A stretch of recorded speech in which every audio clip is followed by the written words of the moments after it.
Rainbow Six Siege has a lot of operators, some good, some bad, and some so bad they're called glass. But today I'm going to highlight the underrated ones. These operators that are good but just don't get enough love and attention they deserve. Now if you're new around here, please like and subscribe, go follow my Twitch, Twitter and TikTok all in the description of this video. And without further ado, we're going to start off with attack first. And to start off attack, we're going to have Grim. Grim is a free speed 1 armor with access to the 5.52 commando and the French pump shotgun. The only worthwhile gun to use on Grim is going to be that 5.52 commando. Slap an extended barrel on that and it will do 52 damage a body shot, which means you can 2-tap free speeds if you're up close in their face. So slapping a holo on it as well was what I also recommend. Then for secondaries, run the bailiff. Having that secondary shotgun gives you a lot of versatility on being able to make angles to assist you on winning a round. Now this is where Grim gets extremely powerful. For his secondary gadgets you have access to the claymores, which isn't that good to be honest and you'll probably never run, but you also have access to EMPs and hard breach can openers. Now what you end up bringing on Grim depends on the round.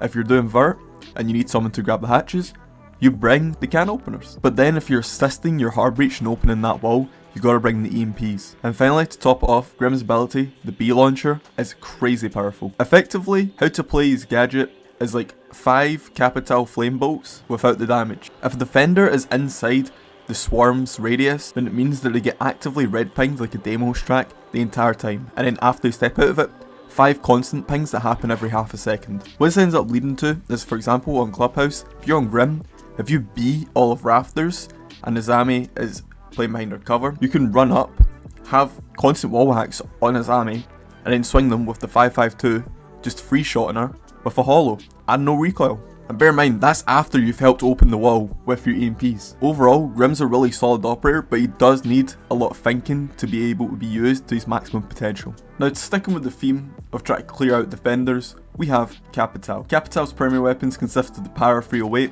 which with an extended barrel is one of the most powerful weapons in the game, and the M249. Personally, I would say run the Para, because like I said, it's really powerful with an extended barrel. The only downside is the fire rate is kind of stinky, but if you can get used to that, then honestly, it's not a bad gun. For secondary weapons, you have the options between the Illusion Pistol or the Golden 6. Personally, I would say you want to go with the Golden 6 every time, because Capitão, his whole gimmick is just being the most versatile operator on the game. Then, for secondary gadgets, it's going to be a similar story to Grim.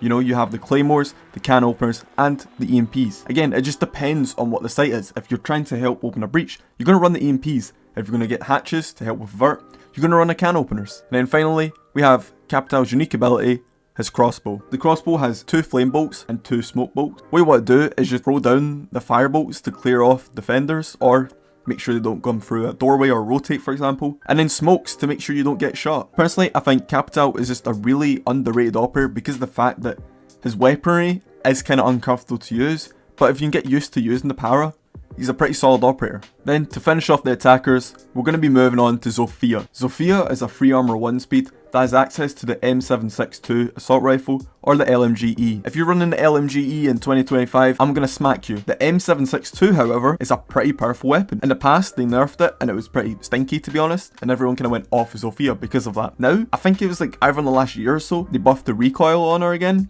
and actually, it's a pretty good weapon. It's a pretty solid weapon. You know, pretty high damage, high fire rate. The recoil can be a bit jarring at times, but if you can get used to the recoil, she's really worth bringing. For pistols, you're stuck with the RG15, which isn't a bad thing. It has an optic on it, it's easy to use, low recoil, and just as long as you can shoot your trigger finger, then you're good. Now for secondary gadgets, this is where it gets very interesting. Always run the can openers, always run the hard breach charges. Never run claymores, ever. Now, you may be wondering, why is that? And I'll tell you. The reason why you want to do that is because on some sites, in some scenarios, for example, if a wall was mute jammed or bandited, you can go from below or above, use your ability, which is like impact grenades and stun grenades, impact the floor or the roof, see the bandits or the mute jammer, or even maybe hit it when you go to open it, and then you can go back to the wall and then open it with your can opener. On top of this as well, claymores nowadays are just completely outdated. Everyone expects them, and everyone will just shoot them anyway. If you really want good flank watch, run Nomad or Gridlock. Claymores are just not going to cut it nowadays. Now finally, Zofia's unique ability, the KS79 Lifeline. Effectively what it is 2 impact grenades and 2 stun. The impacts are pretty self-explanatory. You shoot it at a floor or wall and it'll explode on impact. But the stuns can be a bit finicky at first. Effectively, how they work is that you shoot them, if no one's in the vicinity, then they'll go for a short delay, then explode, that's when you know it's clear. But if it instantly explodes, you know, through the air at one point, that means that there's a defender near where it exploded. From there, you can gain the info, they're concussed, and you can swing with your M762 and kill them. Ultimately, I think Zofia is a pretty solid operator. The only downside to her that just makes her very like uncomfortable to play is the fact that she's a free armor. If you can get used to that, however, she's a very solid operator, and honestly, quite by definition, an underrated operator. Now, sticking with the Polish here, we're going to have Ela. Ela has got the Scorpion Eva or the FO12 at a free speed. Never run the FO12. It was good in like year 4. I haven't seen anyone use it but Varsity Gaming try force it a couple times since then. Varsity Gaming, if you're watching this, however, please get the... Oh, I swear! Just get off the FO12, bro. I don't know what to tell you. The FO12 is not it. The auto shotgun is just not the play. The Scorpion, however, definitely has the play. A couple years back, they buffed the recoil on it so that the initial 16 bullets have no recoil, but then the rest of the mag has a lot of bullets. But let me ask you this. Unless you're completely horrible at the game, in what world are you going to shoot all 41 bullets at one target? Unless you're trying to team kill Doc, who's just stimmed himself, then I'm not going to lie, you're not going to use all 400 rounds of an evil Scorpion. For secondary weapons, similar story to Zofia. The RG15 is the only pistol you have access to, and again, like I said, with Zofia, very good. Now, secondary gadgets is where Ela seems to shine recently. Having access to either deployables, barbed wire, or impact grenades, you could literally pick any of the three and not go wrong.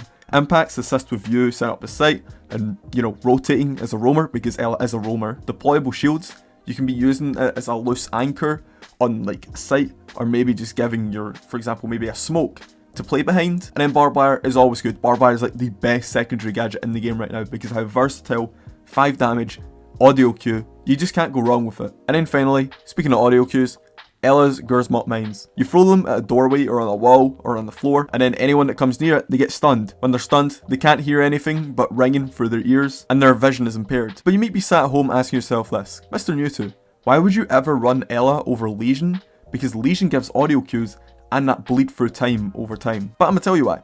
The Gersmot mine actually is probably the best, apart from like a Capitão trap, the best gadget in trying to get rid of shields. Now the reason for this is when you get hit by a Gersmot mine as a shield, your shield flies off to the left as if you were to get meleeed. So from there, you can play off your mines, and if a Blitz or a Monty or a Blackbeard tries to push you, when you hear that mine go off, swing and kill that shield operator because they are going to be the most vulnerable they're going to be in the entire round. Because I'm telling you right now, see if you try to take ones with a shield, I'm not going to lie bro, it's looking like a full Drewski case. But with that being said, we're going to be moving on to the next defender, and we're taking it down under with Mozzie. Mozzie has access to Commando 9 and the P10 Roni, both amazing primary weapons. If you like high fire rate, go with the P10, but just be warned it's only got 16 bullets in it. But if you want more bullets, a little more stability on that, run the Commando 9. It just goes up to your personal preference. For secondary pistols, you're stuck with the SDP 9mm. It's just not a special pistol in any regard, it's just a pistol, I'm not gonna lie. And for secondary gadgets, always run the C4. The C4 in tandem with Mozzie's gadget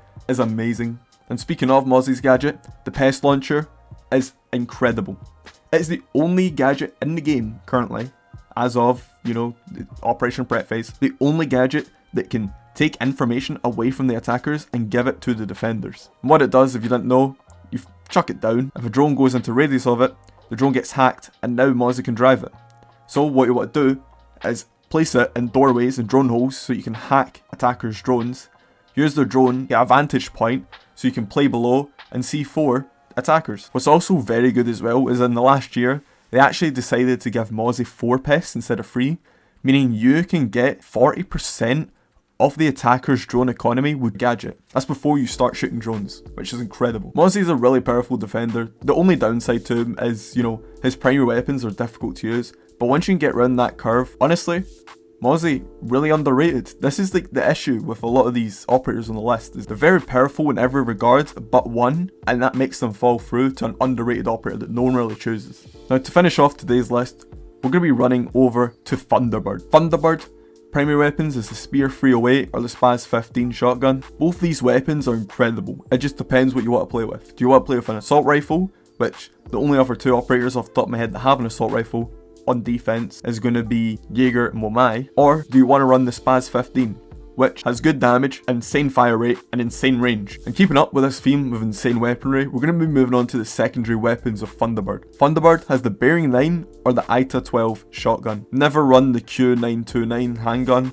It's just not really the play, to be honest with you. Why would you ever run a pistol when you can run the Bearing 9, a fully auto secondary weapon, or a shotgun to set up the sight? What I also recommend as well is with ThunderBird, you either run the Spaz and the Bearing 9, or the Spear and the ITA, because you can always set up the sight.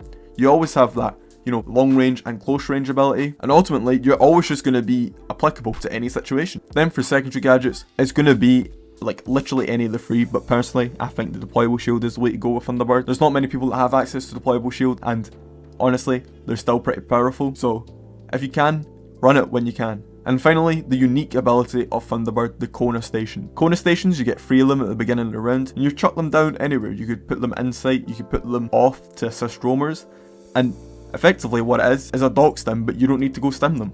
Now if you didn't know, recently they buffed the Kona Stations so that once you get stimmed by a Kona Station with like the initial, I think it's 20 HP, over time you'll regen 2 HP a second, and that goes up until you're full HP, which is incredible. Also, what's good as well about Kona Stations is see if you get hit and you're like, maybe like, for example, 99 HP out of 100. With a Kona Station, it'll actually overheal you that extra 20 health, which is pretty nice, to be honest with you. The only downside I can see to ThunderBird is the fact that Siege itself is a one-shot headshot game.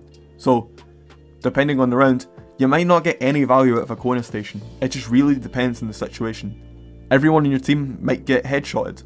And also, as well as this, because you put it down, both attackers and defenders can use your Kona Station. But personally, if you do have some free spots available on defense, maybe pick up a ThunderBirds here and there. But with that being said, that's going to be the end of the video. I hope you did enjoy. If you do, please like and subscribe. Go follow my Twitch, Twitter and TikTok on the description of this video. I'm very active on TikTok recently, and I'm trying to keep that up. So if you do want to see my TikToks, please go check them out. I love you lots, and I'll see you next week, hopefully, with Siege X information. I love you all, and goodbye.